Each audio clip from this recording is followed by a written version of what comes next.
Salam Bapak Ibu, tema Bina Iman kali ini adalah buah roh penguasaan diri. Firman Tuhan diambil dari kitab Galatia 5 ayat 22-23, demikian bunyi firman Tuhan.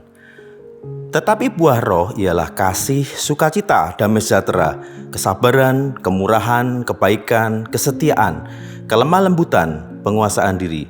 Tidak ada hukum yang menentang hal-hal itu.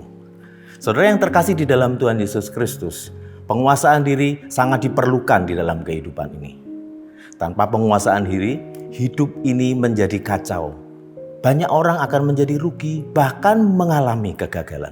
Sebaliknya, penguasaan diri membuat kita berhati-hati, berpikir jernih, bersikap dewasa, tenang, dan sabar menghadapi berbagai persoalan. Saudaraku, tanpa penguasaan diri, kita bisa hanyut dalam nafsu keserakahan, nafsu emosi, nafsu makan yang berlebihan, nafsu birahi, bahkan nafsu-nafsu yang lain yang dapat merusak kehidupan kita. Saudaraku, bagaimanakah Paulus mengajar kita tentang penguasaan diri ini? Dalam kitab Galatia, Paulus mengkontraskan hal penguasaan diri dengan realitas kehidupan manusia yang penuh dengan dosa. Galatia 5 ayat 16 mengatakan, maksudku ialah hiduplah oleh roh, maka kamu tidak akan menuruti keinginan daging, sebab keinginan daging berlawanan dengan keinginan roh, dan keinginan roh berlawanan dengan keinginan daging. Untuk mendapatkan penguasaan diri, Paulus mendorong kita agar kita hidup dipimpin oleh roh. Jangan hidup dalam kedagingan, tetapi hiduplah oleh roh. Orang yang menguasai diri adalah orang yang rela hidup dipimpin oleh roh. Dia mampu berkata tidak terhadap keinginan nafsu yang mengarah pada perbuatan amoral, zina, perselingkuhan, iri hati yang membawa kehancuran. Dia mampu berkata tidak ketika diperhadapkan dengan emosi yang meluap-luap. Ia tidak bertingkah bodoh, ia tidak bertingkah jahat, sebaliknya ia mampu bertindak dengan bijaksana.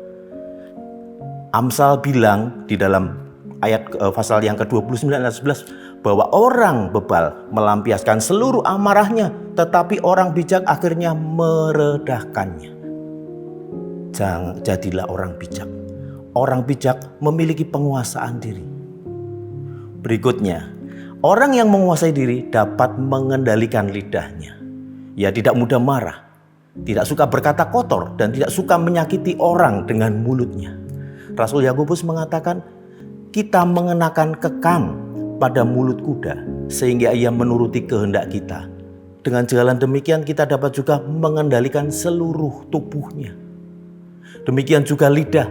Walaupun suatu anggota kecil dalam tubuh, namun dapat memegahkan perkara-perkara yang besar.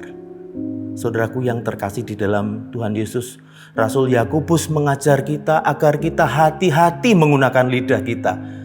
Penguasaan diri ini digambarkan oleh Rasul Yakobus sebagai pengekang pada mulut kuda agar dia tidak dengan liar. Maka milikilah pengendalian diri agar hidup kita juga tidak liar. Rasul Yakobus menggambarkan penguasaan diri sebagai kemudi kecil yang mampu menggerakkan kapal yang sangat besar. Lidah itu bagaikan api, meskipun kecil tetapi sanggup membakar hutan yang besar. Hati-hati gunakan lidahmu. Paulus juga mengingatkan, hendaklah kata-katamu senantiasa penuh kasih. Jangan hambar, sehingga kamu tahu bagaimana harus memberi jawab kepada setiap orang. Salomo juga mengingatkan kepada kita, hidup dan mati dikuasai lidah. Siapa suka menggemakannya akan memakan buahnya. Artinya apa, saudaraku? Artinya adalah hati-hati gunakan lidahmu. Kalau perkataan kita baik, maka yang kita peroleh juga baik. Tetapi jika perkataan kotor, maka hasil yang diperoleh juga kotor. Saudara yang terkasih, Mazmur 1 ayat 1-4 selalu mengingatkan kepada kita bahwa orang yang menguasai diri itu seperti orang yang selalu menuruti nasihat firman Tuhan.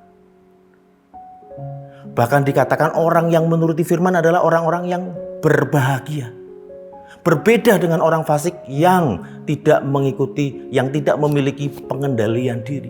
Hidupnya seperti sekam yang ditiup angin, mudah diombang-ambingkan dan mudah roboh.